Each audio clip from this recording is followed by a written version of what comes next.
জাতীয় জাদুঘরের একটা কর্নার করেন না জুলাই জাদুঘর, সেখানে আপনি রাখুন না সেই টেলিফোন সেট যেখান থেকে কোনো অসুবিধা তো নাই। এর আগেও কিন্তু স্বৈরাচার 10 বছর ছিল 80 দশকে, তার জন্য আপনি কটা জাদুঘর বানিয়েছেন?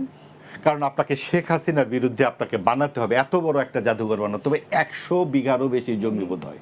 এবং এটার দাম কত? কারণ আপনাকে বানাতে হবে, কারণ আপনার মুক্তিযুদ্ধটাকে ভুলিয়ে দিতে হবে এই দেশে। কারণ এই দেশে মুক্তিযুদ্ধের জাদুঘর এত বড়টা নয়, আপনাকে এত বড় একটা জাদুঘর বানাতে হবে। কারণ 24-এর পর থেকে বাংলাদেশ স্বাধীনতা 2.0 শুরু হয়েছে। এই স্বাধীনতা 2.0 বানাতে হবে বলে আপনার 32 নম্বর ভাঙতে হয়েছে। এবং এটা সহজ না, এই ইট যে কোত্থেকে বানানো হয়েছে আল্লাহ মালুম। 3বার বুলডোজার দিয়ে ভাঙার পর ইট ভাঙা যায় না।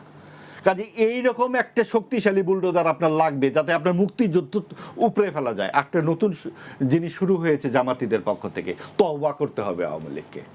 তওবা জামাতে ইসলামকে কেন করতে হয় না? তওবা আওয়ামী লীগকে কেন তওবা? তওবা জিনিসটা কি? আইন কানুনের মধ্যে তো তওবা বিষয়টা নাই। আপনার আইন যিনি আপনি গুলি করেছে তাকে আপনি জেলে দেন, ফাঁসি দেন, আপনি তওবা শব্দটা আনছেন কেন? কারণ আপনি তওবা করতে হবে, কারণ মুক্তিযুদ্ধে নেতৃত্ব দিয়েছে আওয়ামী লীগ, এই কারণে আসলে তওবা করতে হবে। কাজে আপনি সব কিছুর মধ্যে রসুনের যে উৎপত্তি স্থল ওই এক জায়গায়, আপনার ওই মুক্তিযুদ্ধটাকে ভুলিয়ে দেওয়ার জন্য আসলে এত বড় একটা জাদুঘর লাগবে। আপনার রাষ্ট্রের এত বড় সম্পত্তি, আপনি 200-র বেশি সার্ভিস ও ফিচারে লেনদেনের সব বিকাশ অ্যাপে সম্ভব।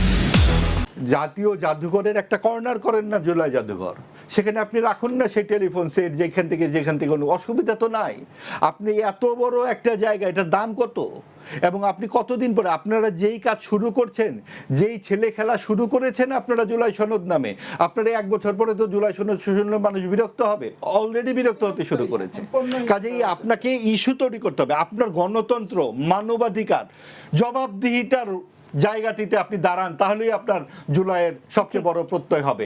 এটা একটা ব্যক্তি, যেমন শুধু ব্যক্তির উপরে রাগ উঠলে তো ইয়া খানের বিরুদ্ধে রাগটা আপনার কোথায়, সেই জায়গা কোথায় এই দেশে? আপনার 25শে মার্চে যেই আপনার কালো রাতে এরকম লক্ষ লক্ষ মানুষকে মারা শুরু হলো, সেইটার প্রতীকী চিহ্ন কোথায়? প্রতীক চিহ্ন মানুষের অন্তরে থাকে, সেটা আছে, মানুষের থাকবে। কাজেই সেটার জন্য আপনার এত বড় জায়গা দখল করার কোনো কারণ থাকতে পারে না। এবং সেই জায়গায় কয়েকবার উদ্বোধনের আগে কয়েকশো কোটি টাকার তসরুফ করা হয়েছে।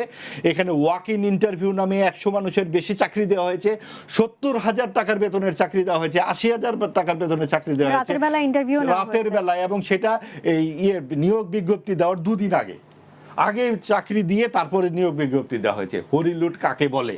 কাজেই এই জায়গাগুলো থেকে আপনাদের সরে আসতে হবে।